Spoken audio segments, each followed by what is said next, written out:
Special thanks to Horizon Therapeutics for sponsoring the Special Fathers Network Dad to Dad podcast, working tirelessly to research, develop, and bring forward medicines for people living with rare and rheumatic diseases. Discover more about Horizon Therapeutics' mission at horizontherapeutics.com.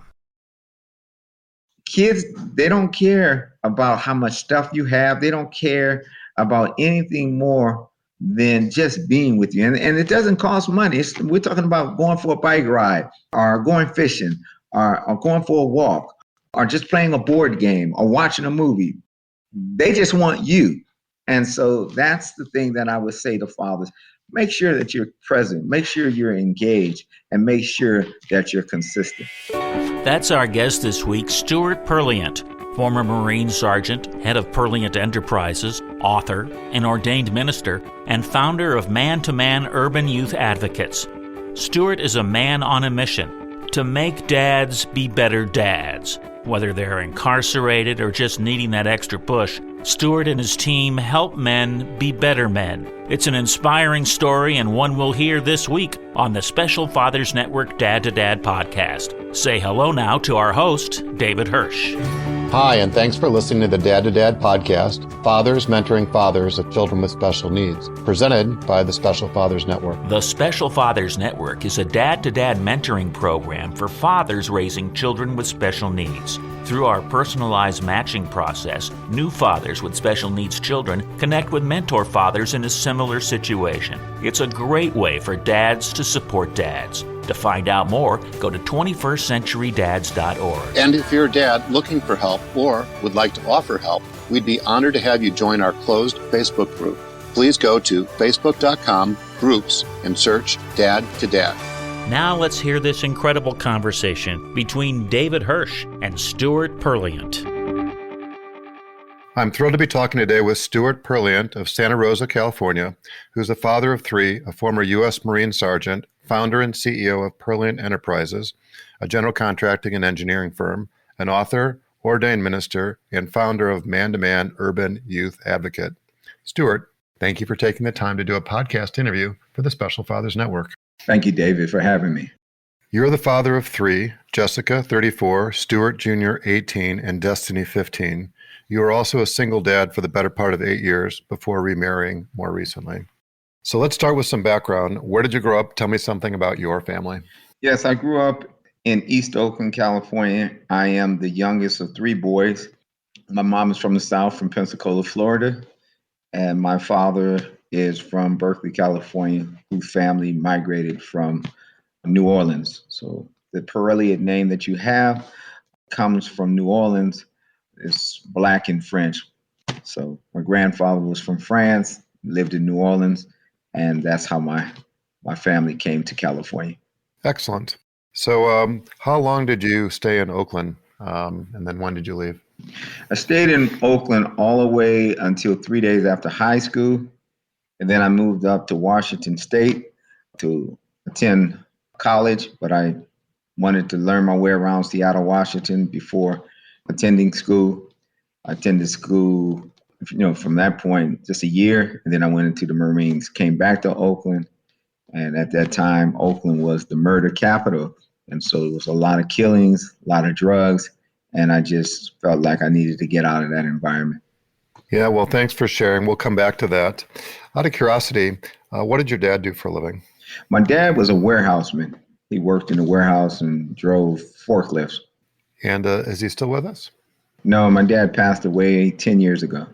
Oh, I'm sorry to hear that. And how about your mom? My mom is still with us. She still lives in the same house that she purchased when I was 5 years old. I talk to her every day. That's fabulous. How would you describe your relationship with your dad? My dad and I had a very strange relationship. My father was very abusive physically as well as verbally. And so we didn't get along very well. We had many times that we clashed. As I went into the military and in my adulthood, it began to get better. What I noticed was that was pretty much the same cycle when talking to my grandmother and my mom, that he and his dad had a very rocky beginning during his adolescent and high school years. But when he became an adult, he had a really good relationship with his father.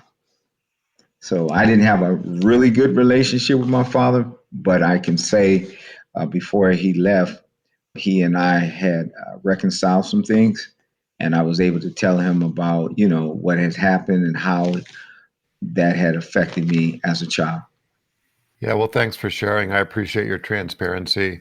And everybody has a different relationship with their parents, moms, as well as dads. And the dad relationship seems to be a little bit more complicated for most. Is there an important takeaway or two, a lesson that you learned from your dad that you've tried to incorporate into your own parenting? Yeah, I think that, with my dad, one of the things that I took away from was that, as I didn't recognize this until I was older, that my father didn't really have the real best of parenting skills, but he was trying to do what I would call a reverse psychology.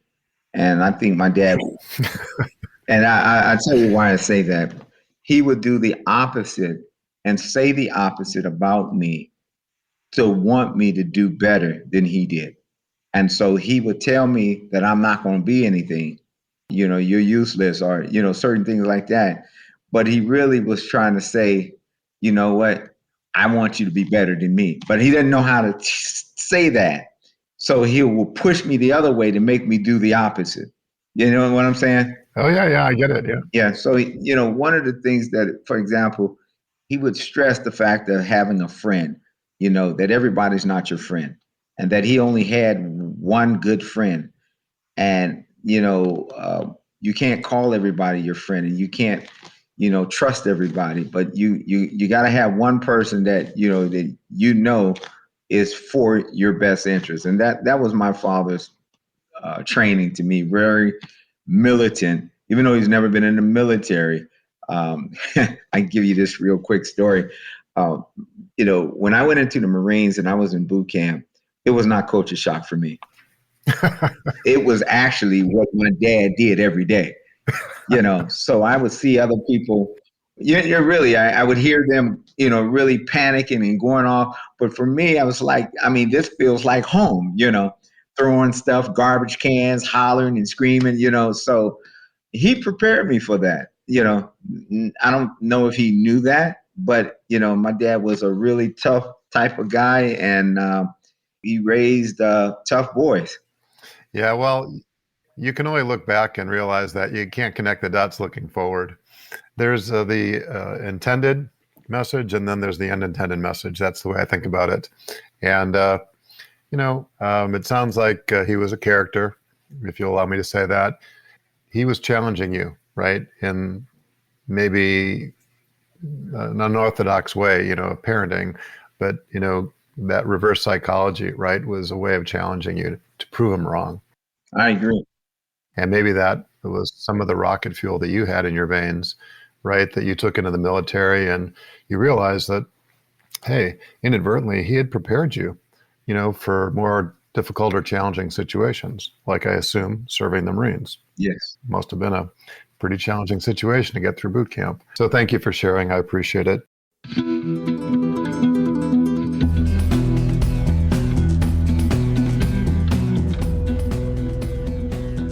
So from an educational standpoint, my recollection was you took a bachelor's degree in business administration from University of Phoenix. You also have a master's of arts degree, MA in theology from San Francisco Theological Seminary. And then you just recently completed your doctorate. Congratulations. Very correct. Thank you so much. Thank you. It's been a 5-year journey. We're going to have to refer to you as Dr. Perrilliat now, not just Stewart.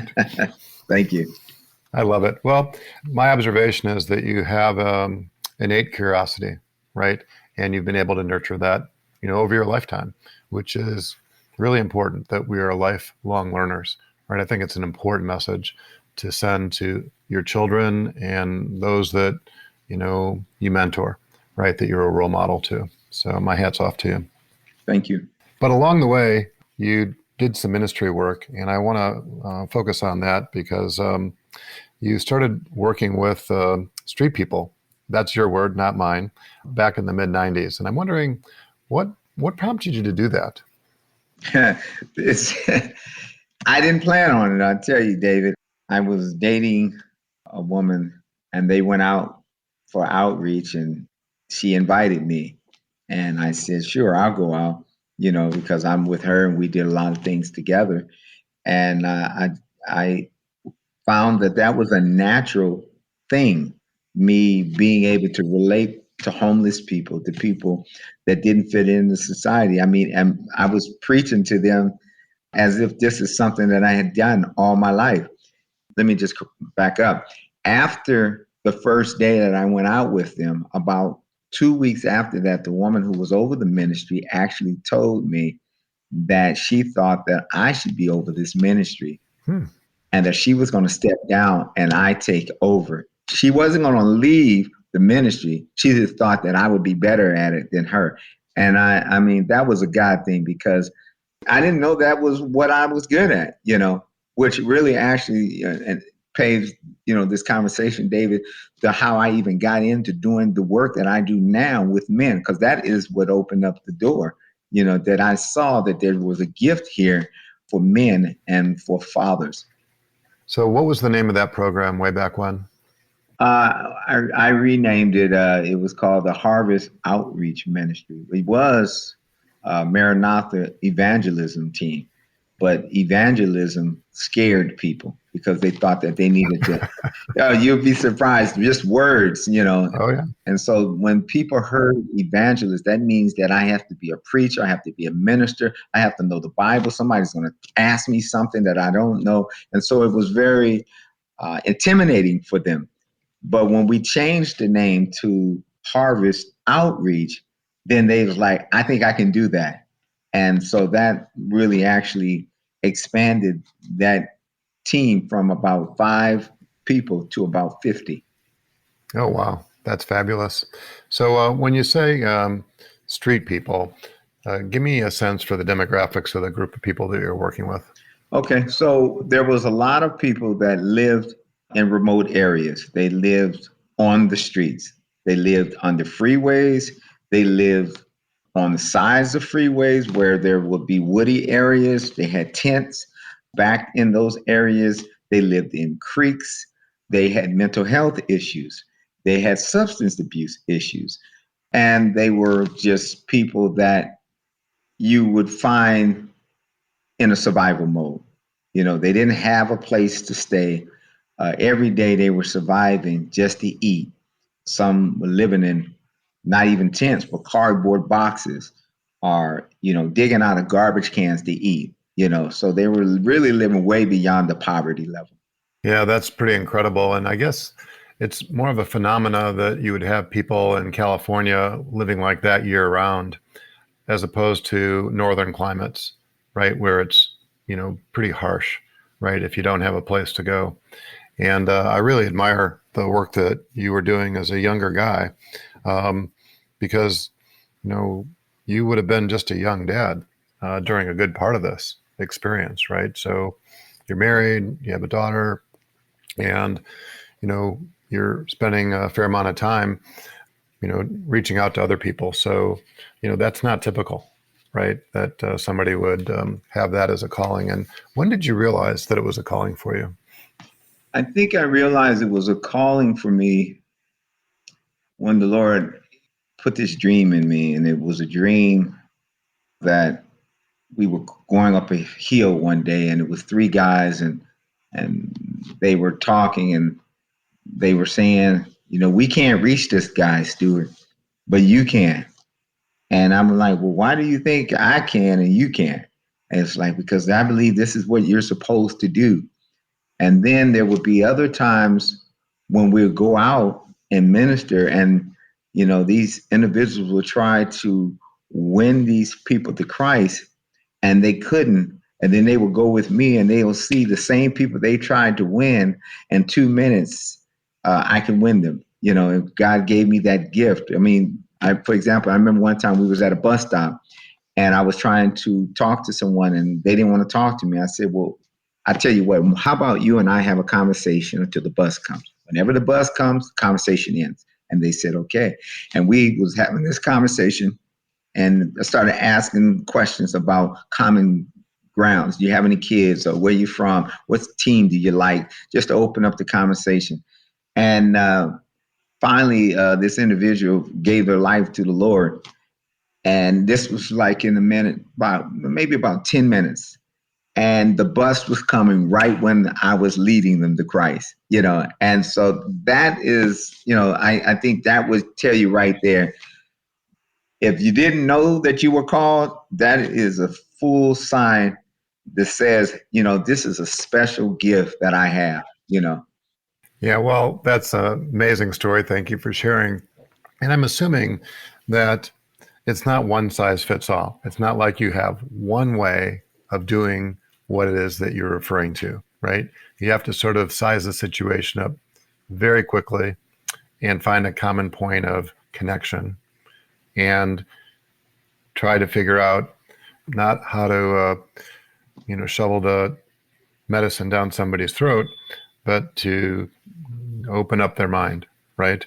And it usually doesn't happen in 10 minutes, right? No, it normally does not. But once you do it, it's just like anything else, David. You understand the gift. You understand how you're supposed to present the gospel. And it would be times that we would take a van, I would call it a drive-by, and we would drive by the neighborhood. There would be some guys on the corner. We'd get out the car. We'd ask them, did they have any prayer requests? Pray for them, and then get them saved and get back in the van and go to the next spot. I mean, so it turned out to be a way that God had made it very easy in presenting the gospel, but also connecting with men in a way that was very unusual. And it wasn't intimidating, it was welcoming. Yeah, well, that's one of the very first times I've heard the phrase drive-by used with a positive connotation. That is totally correct. And when I think of the phrase drive-by, it's usually with like duck, right? Something bad is going down. Yes. And anyway, I'm hoping we'll have a chance to dive a little bit deeper, but thank you again for sharing. So my recollection was that you'd started doing this work, and then it didn't morph into a formal not-for-profit until around 2015 or 2016.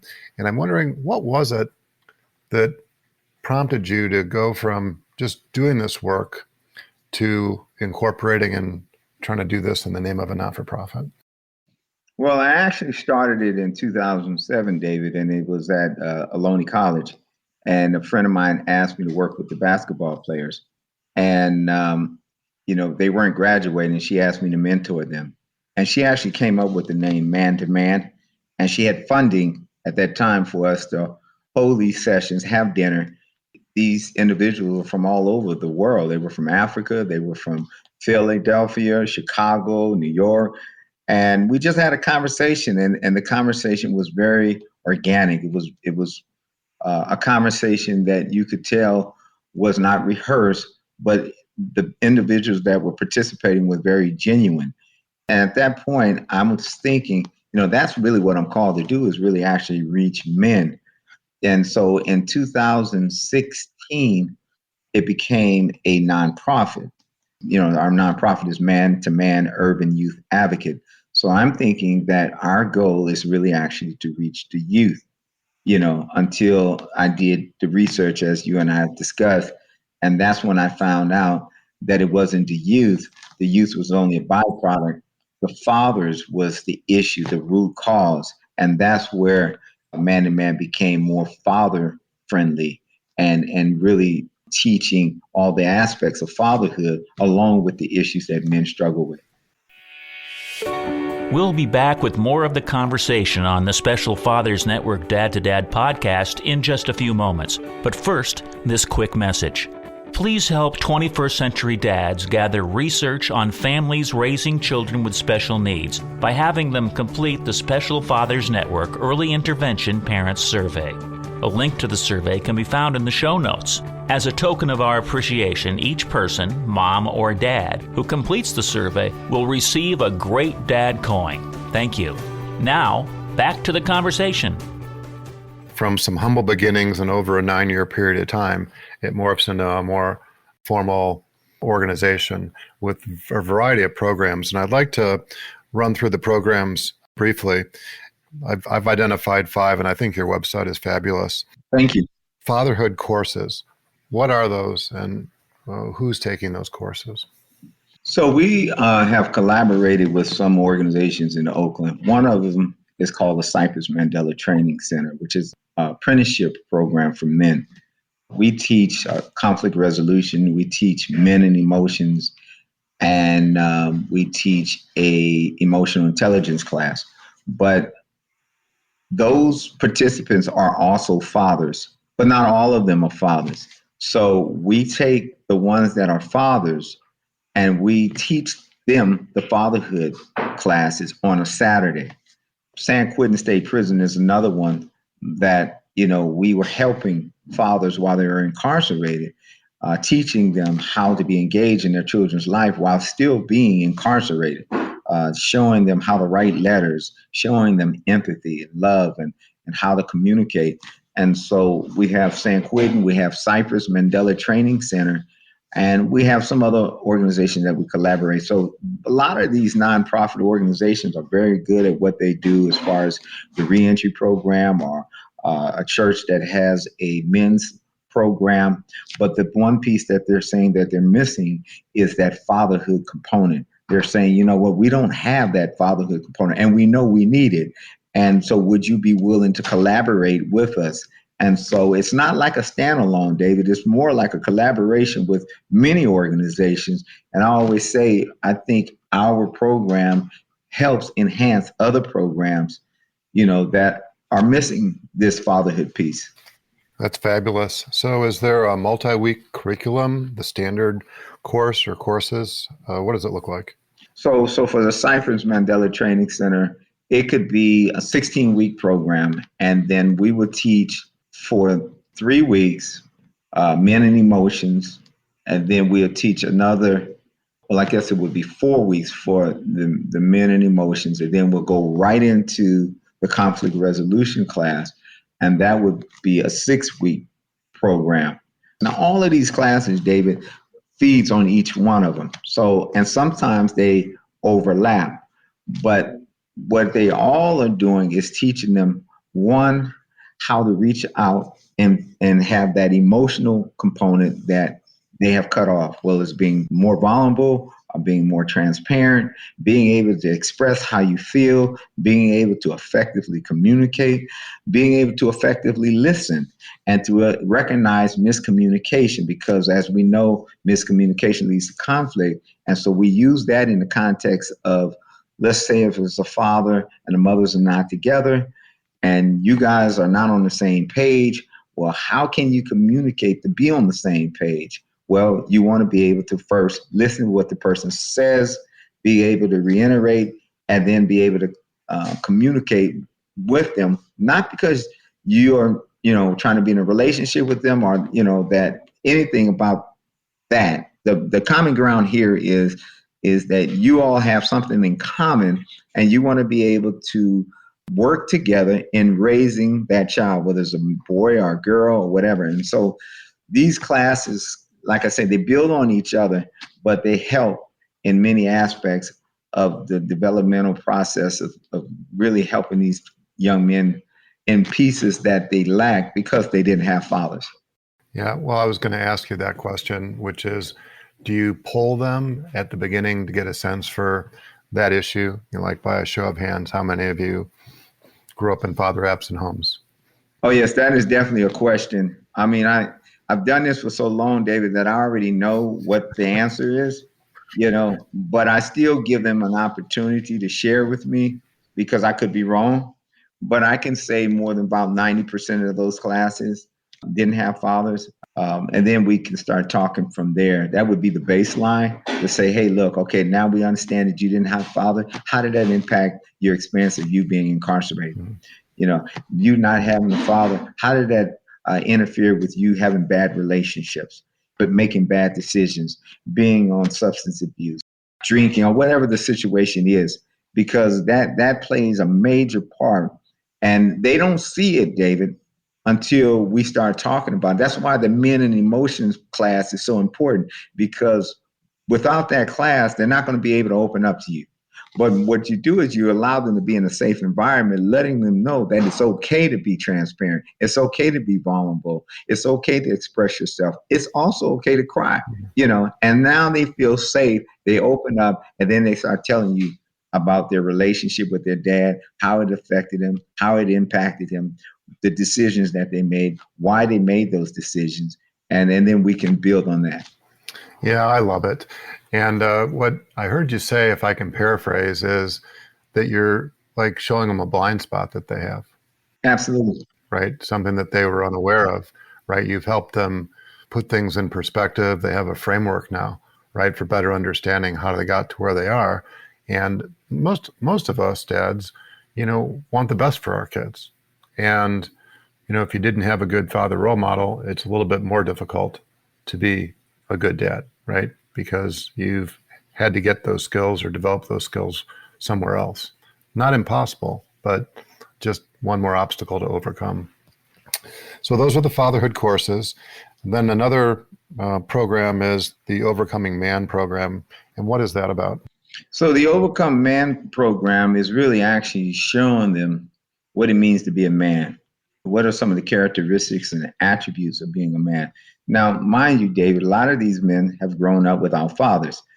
So they have a false identity of what it means to be a man. And so they take on the form of identity that many people tell them that they are because they don't know who they are.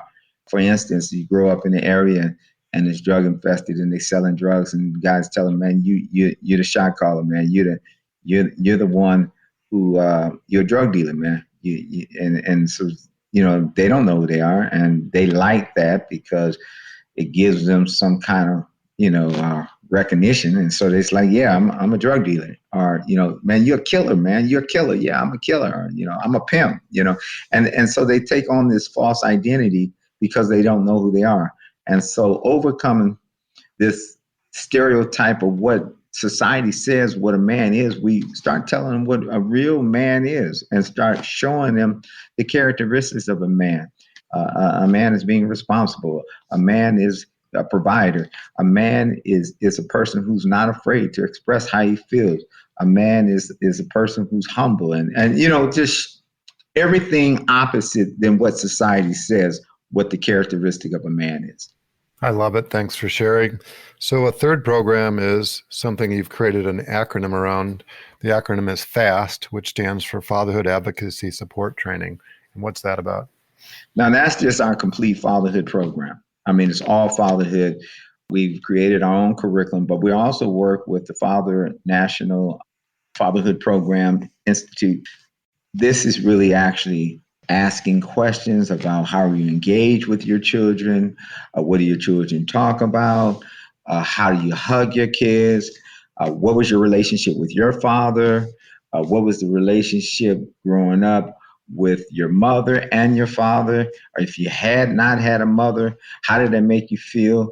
Or if you didn't have a father, again, it's the transparency. It's a lot of exercises, it's a lot of role playing. It's really getting them to really be able to think about fatherhood from a perspective that they never imagined. And I'll just give you this story. I like giving stories, but there was one guy and he runs a nonprofit, a very successful nonprofit in Oakland. And a mutual friend of mine told me to reach out to him. Maybe we could do some collaboration. And then the guy went through a divorce and they told him he had to go through some parenting classes. He says, do you teach these classes? And he would tell you in a minute that he was like, this is a bunch of mess. I don't really want to take this class, but they're making me take it. And he said after the very first time, he was like, man, this is great. And he's one of the greatest advocates for us. I kid you not. He tells anybody who's a father that's going to court that they need to take this, fatherhood advocacy support and training. Yeah, I love it. Thanks for sharing. So another one of the programs is entitled Second Chances. And what's that about? What we do is we teach the fathers in prison how to be fathers. We're really trying to, and this is what I tell people all the time. My job is one, to change the way they think. The Bible says that we cannot be conformed to the world, but we have to be transformed by the renewing of our mind. We have to start with their mind, because their mind is what makes those kind of bad decisions. Their mind is the one that, even when you talk to them, they says, you know what, I thought about what I did and I knew it was wrong, but I did it anyway. And so it's about helping them to make the right decisions. It's about helping them pause for a minute and breathe, walk away from a situation and go back and revisit it. We're getting men mentally prepared for the transition back into society. Yeah, I love it. And it's really challenging, right? If you have a felony record, right, to get a job, right? A lot of employers, most employers, will just take a pass, right? Just as a non-starter. So I'm wondering, is the scope of the program include job readiness, or is that really another organization's responsibility? You're asking some really good questions, and David, I kid you not, I don't hear people asking these questions, but they're really good. So what it is when we are mentally preparing these men to transition back in society, it's the whole man. So we're getting them prepared mentally while they're incarcerated. But when they come out, we already have a place for them to stay. I'm working with other organizations that's what they do. And so we can work with them. These are some of the collaboration organizations that I work with. And so they have housing, they have halfway housing, they have stipends, and so we get them in that, to start. But of course, we got to make sure that they can work.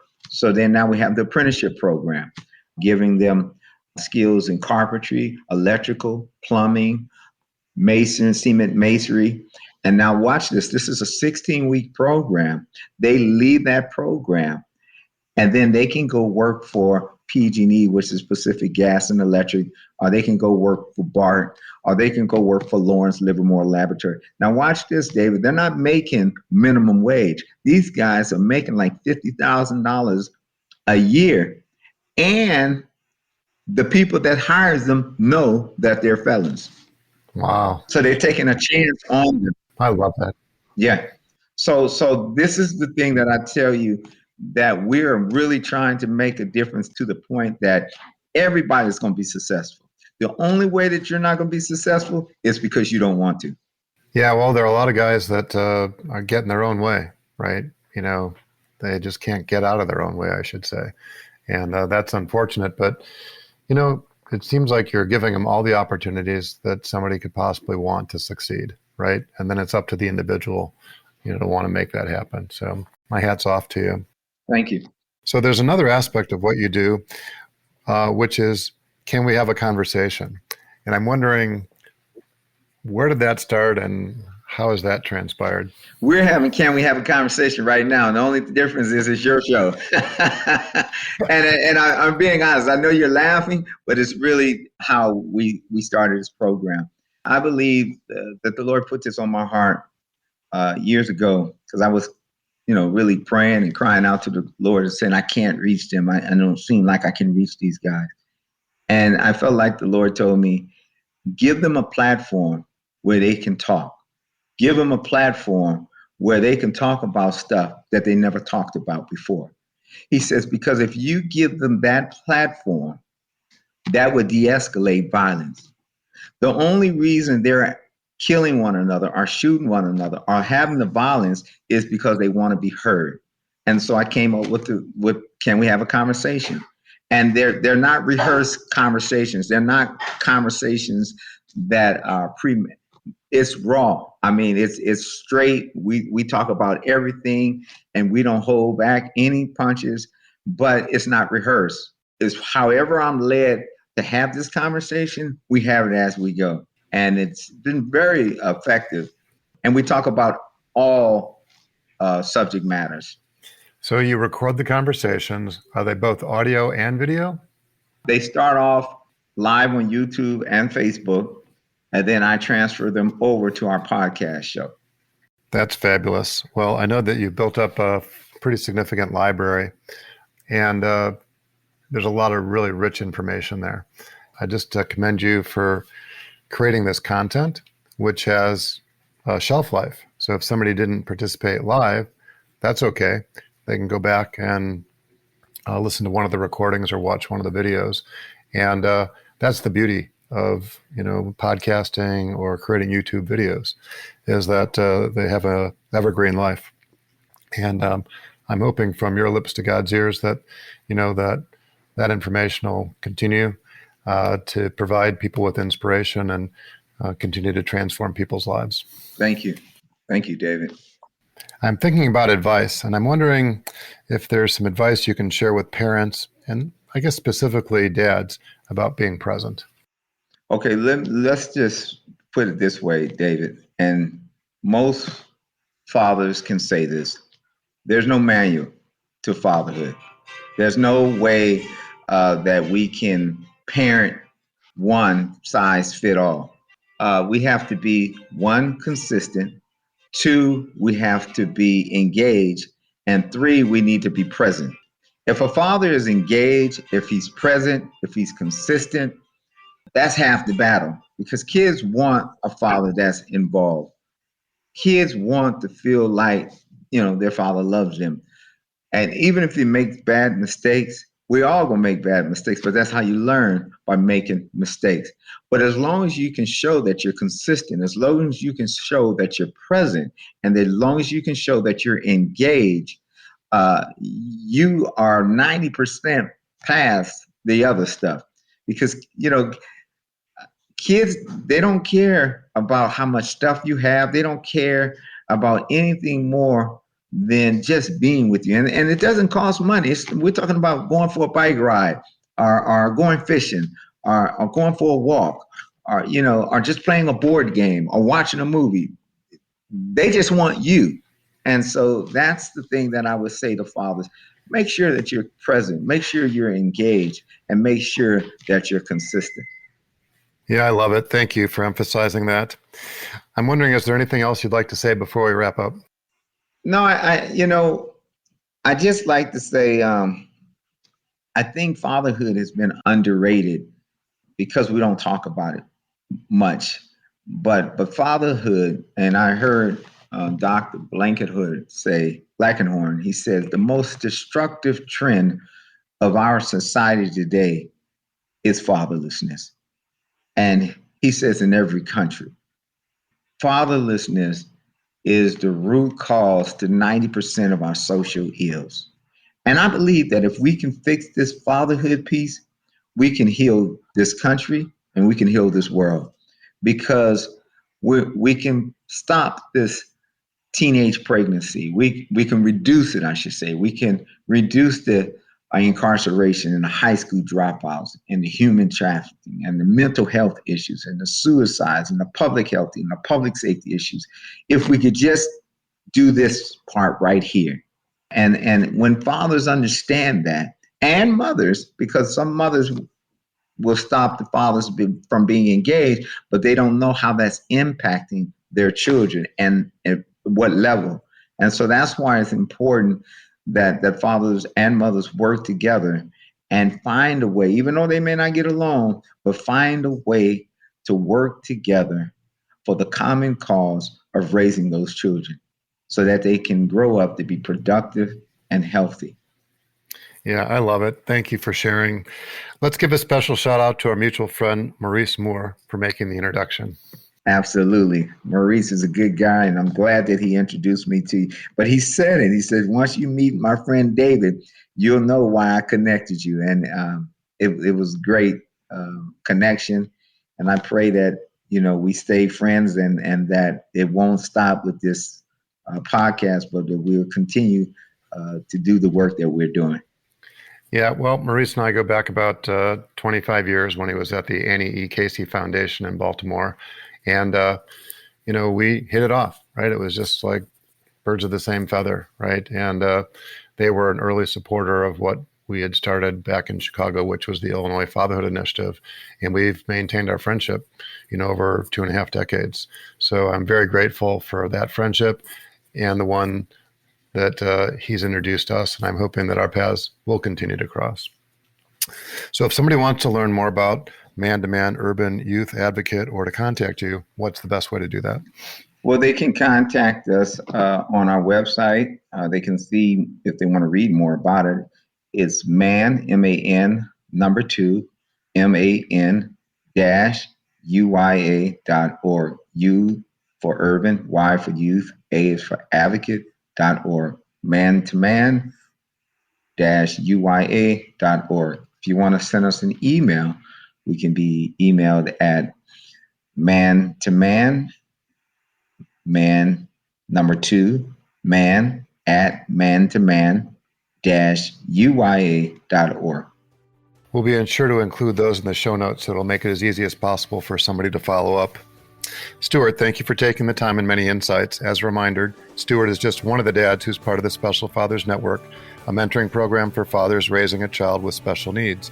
If you'd like to be a mentor father or are seeking advice from a mentor father with a similar situation to your own, please go to 21stcenturydads.org. Thank you for listening to the latest episode of the Special Fathers Network Dad to Dad podcast. I hope you enjoyed the conversation as much as I did. As you probably know, the 21st Century Dads Foundation is a 501c3 not-for-profit organization, which means we need your help to keep our content free to all concerned. Would you please consider making a tax-deductible contribution? I would really appreciate your support. Stewart, thanks again. Thank you, David, for having me. Appreciate it. And thank you for listening to the Special Fathers Network Dad to Dad podcast. The Special Fathers Network is a dad-to-dad mentoring program for fathers raising children with special needs. Through our personalized matching process, new fathers with special needs children match up with mentor fathers in a similar situation.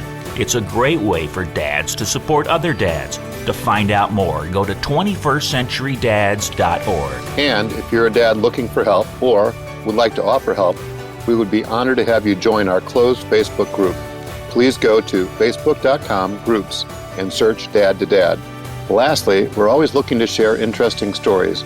If you'd like to share your story or know of a compelling story, please send an email to david@21stcenturydads.org. The Special Fathers Network Dad to Dad podcast was produced by me, Tom Couch. Thanks again to Horizon Therapeutics, who believe that science and compassion must work together to transform lives. That's why they work tirelessly to research, develop, and bring forward medicines for people living with rare and rheumatic diseases. Discover more about Horizon Therapeutics at horizontherapeutics.com.